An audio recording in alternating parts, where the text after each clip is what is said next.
Hi there, in this video, I will give you a quick guide on how you can send and receive emails in Zoho Mail. So please listen carefully to each step that I will be explaining and doing because I will describe everything clearly so you can follow along. Before starting, make sure that you are logged into your Zoho Mail account, and this will help you manage your emails efficiently and professionally.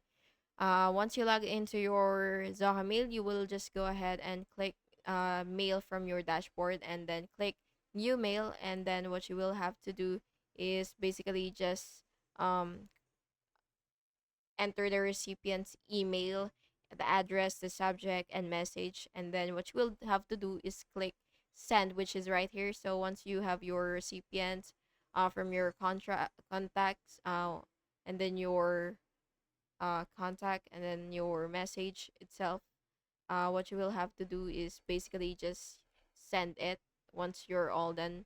And then yeah, that's it. And finally, so that you will be able to check the receive emails, you will just have to click inbox, which is right here. So the messages that will be sent to you will be right here.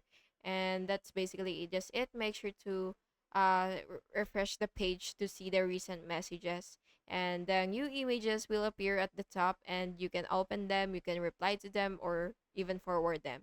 And that is it. Thank you so much for watching this video, and I really hope it was helpful for you. And if it was, please make sure to like and subscribe for more videos like this. Thank you and have an awesome day.